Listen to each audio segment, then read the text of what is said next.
Hola a todos y bienvenidos a un nuevo análisis documental.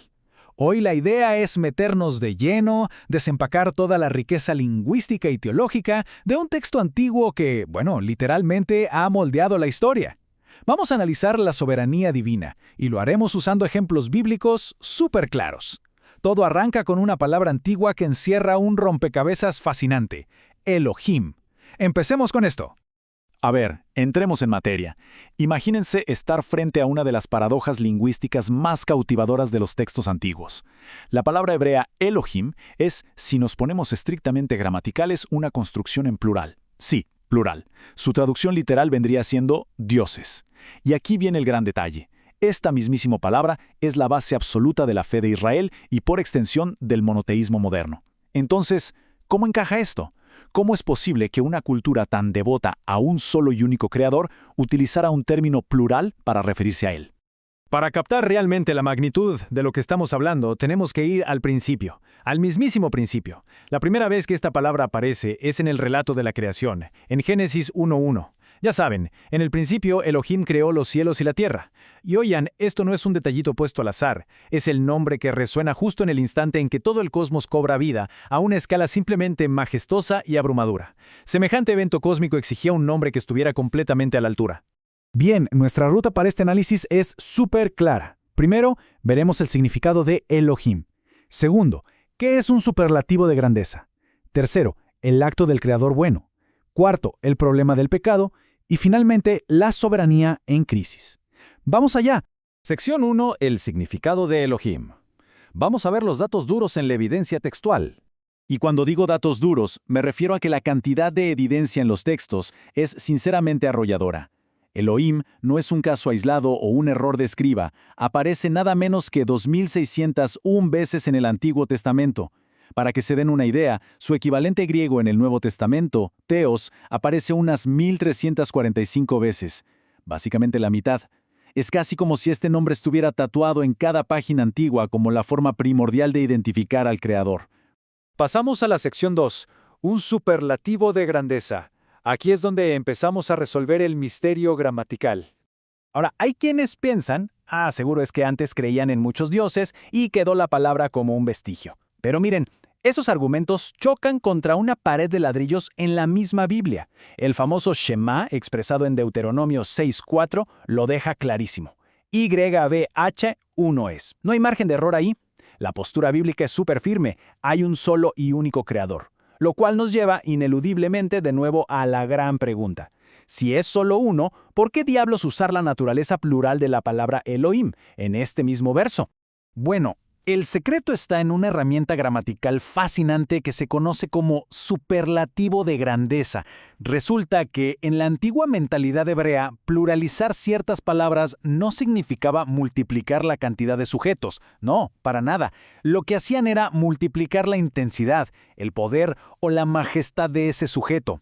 O sea que el plural en Elohim no nos habla de múltiples dioses, sino que funciona como un megáfono lingüístico. Es una manera de subrayar un poder supremo e inigualable. Es referirse al Dios fuerte y poderoso por excelencia. Y esto ilustra brillantemente la fuerza absoluta del Creador. El concepto no nos invita a imaginar a una multitud de seres divinos, sino a una única fuente de energía, de una majestad desbordante. Es la pluralidad matemática utilizada como la máxima expresión de una supremacía singular. Es alucinante. Sección 3. El acto del creador bueno. Hablemos de cómo es exactamente la naturaleza de su obra. Si desmenuzamos el relato de Génesis 1, saltan a la vista tres atributos centrales de esta creación. 1. Presenciamos un poder en estado puro, capaz de traer a la existencia aquello que no existía, creando, literalmente, de la nada. 2. Y esto es vital. Nos topamos con un creador que es esencialmente bueno, que diseña el universo y la tierra poniéndolos a disposición para que el ser humano prospere. Y 3, nada es aleatorio. Es una obra fundamentada en un propósito sumamente profundo.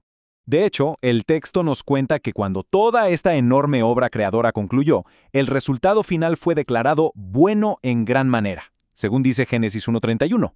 Básicamente, el origen de todo es impecable, armonioso y siempre orientado al bienestar. Aquí tenemos un marco de referencia de inmenso poder combinado con una bondad absoluta, lo cual honestamente prepara el escenario para un contraste narrativo fuertísimo. Lo que nos lleva a la sección 4, el problema del pecado, cuando la creación se trastorna. Ese diseño original perfecto, que rebosaba de propósito y de vida, sufrió un giro dramático. La introducción del pecado en la historia humana trajo consigo consecuencias devastadoras: la muerte, la enfermedad, el dolor y ese temor crónico. De un momento a otro, ese orden bueno en gran manera se fracturó.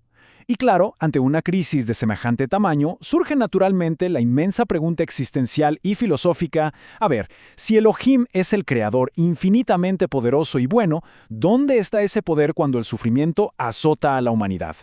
Para bajar esta enorme duda filosófica a la tierra, las Escrituras nos presentan una interacción súper reveladora en el Evangelio de Juan. Los discípulos se encuentran con un hombre que había sufrido ceguera desde su nacimiento. ¿Y cuál es su reacción instintiva? Buscar un culpable.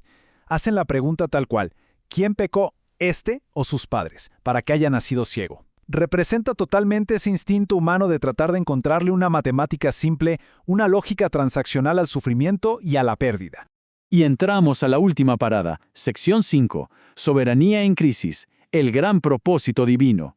Pero la respuesta que reciben desarma por completo esa lógica tan rígida. Se les dice: no es que pecó este ni sus padres, sino para que las obras de Dios se manifiesten en él. Entonces, el punto crucial aquí, el gran cambio de paradigma, es que esa crisis, el dolor o esa enfermedad prolongada no eran el resultado de un castigo determinista, para nada.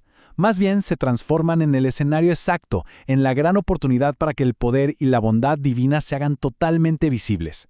Fíjense cómo el dolor y la enfermedad, que casi siempre percibimos como la peor de las tormentas oscuras, resultan ser el camino por donde irrumpe la luz del propósito divino. Sí, la creación fue trastornada, pero la soberanía de Elohim funciona como un escudo indetenible. No hay crisis en el mundo que pueda frenar el propósito definitivo de dar vida y bienestar. En resumen, la gran lección que nos deja todo este análisis es entender lo que realmente significa la soberanía divina. El propósito del Creador simplemente no puede ser detenido. Él no tira la toalla frente al caos introducido en la humanidad. Lo fundamental es mantener la confianza de que el inmenso poder y la bondad de Elohim, ese asombroso superlativo de grandeza, siempre terminarán manifestándose a favor del bienestar, sin importar la magnitud de la crisis que se tenga enfrente. Y para concluir, vale muchísimo la pena dejarnos esta pregunta rebotando en la cabeza. ¿Cómo podrían estarse manifestando esos propósitos divinos indetenibles justo ahora, en medio de los momentos más desafiantes del panorama global actual? Es una invitación directa a mirar más allá de la tormenta. Muchísimas gracias a todos por acompañarnos en este recorrido y esperamos de verdad que esta perspectiva nos siga generando preguntas apasionantes. ¡Hasta la próxima exploración!